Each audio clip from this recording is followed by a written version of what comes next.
Dear ninth class, welcome back to free education اسلامیات اختیاری unit number 4 سیرت طیبہ۔ آج کی کلاس میں ہم لوگ افضل الرسول کا ٹاپک پڑھیں گے، یعنی کہ سیرت طیبہ کا جو ویری فرسٹ ٹاپک ہے اس کو پڑھیں گے، اور آج ہمارا لاسٹ ڈے ہے یونٹ 4 کا۔ نائنتھ کلاس نے کیونکہ یونٹ 4 کرنا ہے تو آج نائنتھ کلاس کا یونٹ 4 مکمل ہو جائے گا۔ پیج نمبر آپ کا یہ دیکھیں، یونٹ 4 سیرت طیبہ، پیج نمبر 86 ہے یہ۔ افضل الرسل، اب افضل کا مطلب ہوتا ہے بہترین، رسل کہتے ہیں رسول کو، تمام رسولوں میں سب سے افضل اور بہترین رسول، اس کا یہ مطلب ہے۔ اور اب یہاں پہ بات کس کی ہوئی ہے؟ حضرت محمد صلی اللہ علیہ وآلہ وسلم کی۔ انسانیت کی سب سے بڑی اور مقدس خدمت یہ ہے کہ افکار، اخلاق اور اعمال کی اصلاح کی جائے۔ افکار کہتے ہیں خیالات کو، ہر قسم کے اچھے اخلاق مثلاً تقوی، احسان، عفو درگزر، عزم و استقلال، اثار، غیرت، خدمت خلق وغیرہ کے اصول واضح کیے جائیں،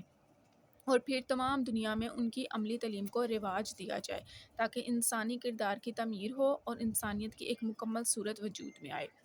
اس مقصد کو حاصل کرنے کا ایک عام طریقہ تو وائز و نصیحت کا ہے، یعنی کہ ایڈوائز کرنا۔ اس سے بہتر اور ترقی یافتہ طریقہ یہ ہے کہ اخلاق پر اعلیٰ درجے کی کتابیں لکھی جائیں اور مطالعہ کے لیے دنیا میں ان کو پھیلا دیا جائے، یا لوگوں سے اچھے اخلاق پر عمل کرایا جائے اور برے کاموں سے ان کو روکا جائے۔ اس ترقی یافتہ دور میں اس سے زیادہ اور کچھ نہیں کیا جا سکتا، لیکن ان سب طریقوں سے بڑھ کر صحیح، مکمل، جامع اور عملی طریقہ یہ ہے کہ کوئی شخص مجسم اخلاق بن کر ہمارے سامنے آ جائے، جس کے نیک عمل ہمارے لیے کامل نمونہ ہو، وہ جو اچھی بات زبان سے کہتا ہو اس پر عمل کر کے اور اس کا نمونہ بن کر لوگوں کے سامنے موجود رہتا ہو، جس کی زبان میں اس قدر تاثیر ہو کہ ہر کوئی اس کے اخلاق کا گرویدہ ہو کر اس کی آواز پر لبیک کہے، جس کے ظاہر اور باطن، گفتگو اور عمل میں کوئی فرق نہ ہو، اور جس کے اخلاق و اعمال کی تصویر بن جانا انسان کے لیے باعث فخر ہے۔ اب اس پورے پیراگراف میں بات یہ کی گئی ہے کہ انسانوں کی تربیت کے لیے، ان کے اخلاق کی، ان کے اعمال کی، ان کے افکار کی تربیت کے لیے یا تو کتابیں لکھی جائیں، یا پھر کوئی ایسا انسان، ایسا رول ماڈل سامنے آئے جس کو دیکھ کر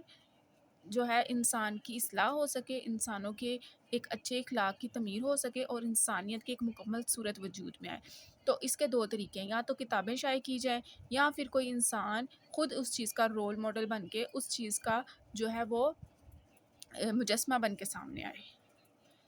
ایسی جامع اخلاق اور پاک باز ہستیاں لوگوں کے اعمال و اخلاق کی اصلاح کے لیے انبیاء اور رسول علیہ السلام کی شکل میں دنیا میں آتی رہی ہیں۔ اب یہاں پہ بات ہوئی ہے کہ یہ جو اوپر اس نے کوسچن کیا ہے کہ یا تو کتابیں شائع کی جائیں یا پھر کوئی ایسا انسان سامنے آئے جو واقعی ہی ان چیزوں کا عملی نمونہ ہو، تو اس صورت میں اللہ تعالیٰ نے اپنے برگزیدہ بندوں کو بھیجا نبی اور رسول بنا کر، اور ہر قوم کے اوپر اللہ تعالیٰ نے نبی اور رسول بھیجے تاکہ ان کی دینی اور دنیاوی زندگی کی اصلاح ہو سکے۔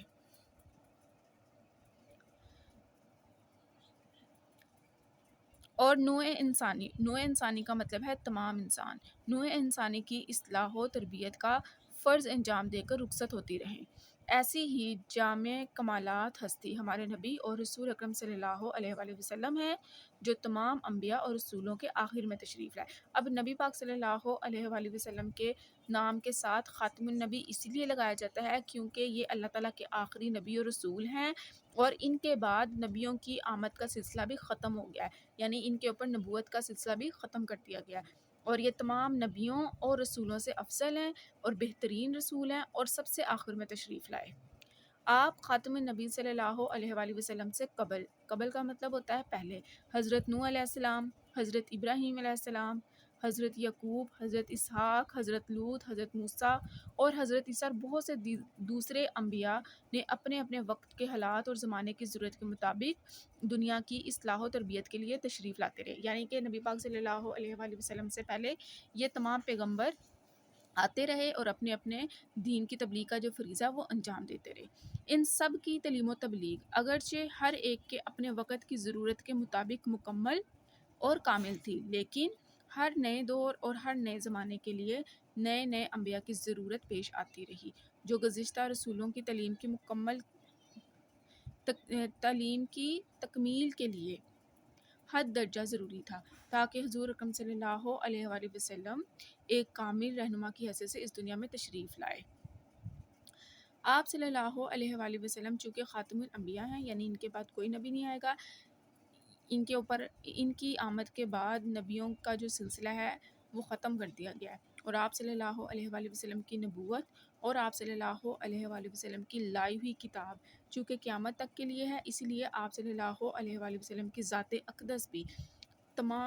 گزشتہ تمام انبیاء علیہ السلام کی جامع ہے، اور آپ صلی اللہ علیہ وآلہ وسلم ہر خوبی اور اچھائی کی معراج اور بلندی پر ہیں، اور اللہ تعالیٰ کی کتاب یعنی قرآن مجید بھی حضور اکرم صلی اللہ علیہ وآلہ وسلم سے قبل کے تمام انبیاء علیہ السلام کی تعلیم کا مرکے ہے، یعنی مجموعہ ہے۔ اب یہاں پہ یہ پورے ٹاپک کے اندر کوئی اتنی مشکل چیز نہیں ہے، یہاں پہ صرف بتایا گیا ہے کہ حضور اکرم صلی اللہ علیہ وآلہ وسلم جو ہیں ان کو افضل رسول کہا گیا ہے، ان کا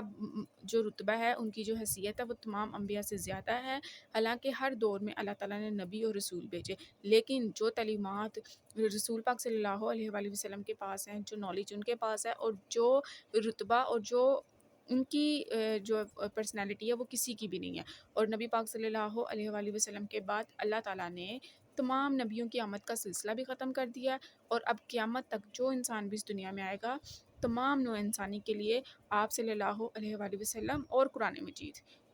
مجید یعنی کہ وہ کتاب جو اللہ تعالیٰ کی طرف سے ہمارے آخری نبی پر نازل ہوئی تھی، یہ کتاب اور ہمارے رسول قیامت تک آنے والے جتنے مسلمان ہوں گے ان کے لیے سرچشمہ ہدایت ہے، اور نبی پاک صلی اللہ علیہ وآلہ وسلم اور ان کی تعلیمات جو ہے وہ اقوام عالم کے لیے ہیں۔ پہلے ایسے ہوتا تھا کہ جس قوم پہ جس نبی کو اتارا جاتا تھا اس نبی کی تعلیمات، اس نبی کی جو تبلیغی فریضہ ہوتا تھا وہ صرف اس کی قوم تک محدود ہوتا تھا، لیکن حضرت محمد صلی اللہ علیہ وآلہ وسلم جو ہیں ان کی تعلیمات جو ہیں وہ تمام اقوام عالم کے لیے ہے، اور قیامت تک جتنے بھی مسلمان اس دنیا میں آتے رہیں گے ان کا عقیدہ یہی رہے گا کہ وہ اللہ کے رسول حضرت محمد صلی اللہ علیہ وآلہ وسلم اور ان کی تعلیمات پر بھی ایمان لائیں گے، اور قرآن مجید جو ہے وہ رہتی دنیا تک تمام انسانوں کے لیے ہدایت کا ذریعہ ہے۔ اس ٹاپک میں کچھ مشکل نہیں تھا، یہ بیسک باتیں تھیں جو میں نے آپ کو بتائیں، اور آپ سے وہ سوال بھی پوچھ سکتا ہے کہ افضل رسول سے کیا مراد ہے، تو افضل رسول سے مراد یہ ہوتا ہے، اب یہ لکھا ہوا ہے افضل الرسل، اب افضل مطلب بہترین، اور رسل کہتے ہیں رسول کو، تمام رسولوں میں سب سے افضل اور بہترین۔ یہاں پہ ہمارا جو ٹاپک ہے مکمل ہوتا ہے، اس کا جو باقی پارٹ ہے وہ ہم کل کی کلاس میں پڑھیں گے۔ Stay connected and stay blessed.